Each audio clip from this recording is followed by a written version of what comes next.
সাবধানে থেকো ভাই। এই এখানে জোশের মধ্যে লাভ মেরে দেবো নি একটা, আমি কেস খেয়ে যাবো। আমি প্রেস কনফারেন্স করবো খুব তাড়াতাড়ি এই ওয়াকাফ আন্দোলন নিয়ে। অনুরোধ করছে আমরা জানতে হবে কেন বিরোধিতা করছি। একজন মুসলমান হিসাবে বিরোধিতা করতে চলে যাবে, কেন দিচ্ছে না ভাই? এখানে একটা টুইস্ট আছে। এটাই এই সাকরাইলে চাকরি বিক্রি হয়নি, অনেক বড় বড় কথা বলবে স্টেজে ওঠে, সে কি চাকরি চুরি করেনি? আমি বলে চুরি করেছে, চ্যালেঞ্জ করে দিচ্ছি। এবার কি হয়েছে, আপনার এলাকায় চাকরি বিক্রি হয়েছে 15 লাখ টাকায়। যে চাকরিটা এখান থেকে 15 লাখ টাকা নিয়েছে, সে খুব বেশি হলে 50,000 কি 1 লাখ নিয়েছে। 14 লাখ টাকা কাকে দিয়েছে? কোন একটা ঘাটে গিয়েছে, একা টোকা করতে করতে কোন ঘাটে গিয়েছে, সেই 14 লাখ কি বলছেন এটা মুসলমানদের উপকার করব, গরিব মুসলমানদের উপকার করব, মুসলিম মহিলাদের উপকার করব, মুসলিম বিধবা মহিলা, মুসলিম বাচ্চাদের উপকার করব। শুনে খুব জান ঠান্ডা হয়ে যাচ্ছে না? মোদী বাবু উপকার করবে মনে হয়? এই মুসলমানদের কথা ছাড়ো, বিজেপি মানুষের উপকার করবে বিশ্বাস হয়? বিজেপি পুঁজিপতিদের উপকার করবে। কাদের উপকার করবে? ও মানুষ, হিন্দু তো দূরের কথা, মুসলমানের কথা বাদই দিলাম, ও হিন্দুদের উপকার করবে না। আপনি যে পেট্রোল ডিজেল কিনছেন, কিন্তু যে বলছে পেট্রোল পাম্পে আমি শুভেন্দু অধিকারীর ভক্ত, আমাকে কম দামে পেট্রোল ডিজেল দেওয়া হচ্ছে নাকি? সবাইকে সাইজ করে ফেলছে মোদী বাবু। গ্যাসের দাম ব্যাপারটা হচ্ছে, ওরা তো চাইছে ধর্মীয় বিভাজন করে ক্ষমতা টিকে থাকে। যে প্রতিশ্রুতিগুলো দিয়ে কেন্দ্র সরকার ক্ষমতা এসেছিলেন, 2 কোটি চাকরির কথা, বেকারত্ব কমাবে, ব্যর্থ হচ্ছে। ডলার আর টাকার দাম সেম হয়ে যাবে, কিন্তু দেখুন স্বাধীনতার পর থেকে রেকর্ড টাকার দাম পড়ে গিয়েছে, বেশি টাকা দিয়ে ডলার কিনতে হচ্ছে। সোনার দাম এখন কোথায়, দেশের অর্থনীতির কোন জায়গায় আছে সেটা জানার জন্যই সর্বপ্রথম আমরা নজর রাখি কোথায়, সোনার ভ্যালু কেমন। সোনার ভ্যালু বেড়ে যাচ্ছে, মানে দেশের অর্থনীতি দুরবস্থার দিকে যাচ্ছে। এইগুলো থেকে পরিত্রাণ পাওয়ার জন্য ধর্ম খেলা ছিল, ওদের কি আছে? অন্য কোনো জায়গা নেই।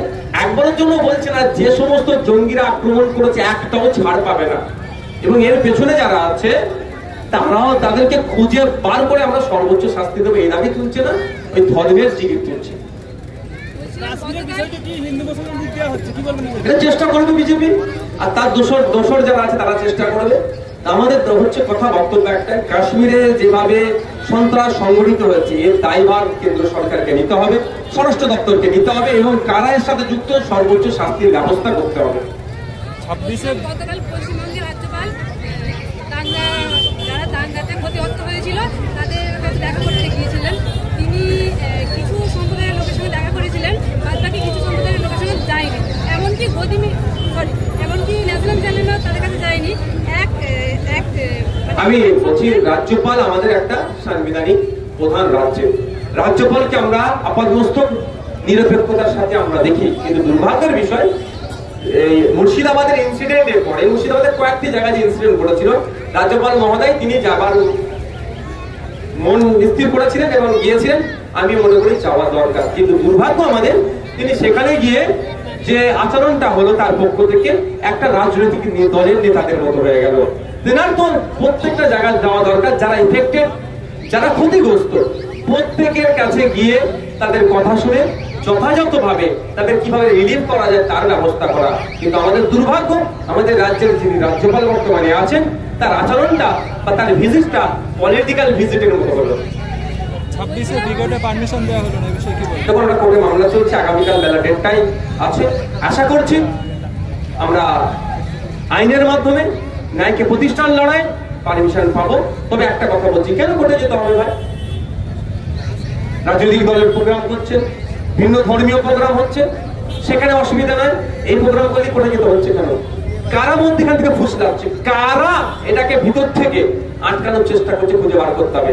সাপ হয়ে কামড়াচ্ছে, ওজা হয়ে ঝাড়ছে, ঠিক যেভাবে বলছে দিল্লি গিয়ে আন্দোলন করো, বলছে অকাফের বিরুদ্ধে আছি, দিল্লি গিয়ে আন্দোলন করো, যেভাবে হচ্ছে ঠিক এখানে দেখুন কেউ কলকাঠি নেড়েছে যে ওখানে পারমিশন না পায়। যেমন মুর্শিদাবাদ দাঙ্গা নিয়ে ন্যাশনাল চ্যানেলগুলো বিভ্রান্তি ছড়িয়েছিল, তেমন এই কাশ্মীরে যে জঙ্গি হামলায় ইনজুরেড হয়েছে সেটা নিয়েও ন্যাশনাল চ্যানেলগুলো বিশেষ করে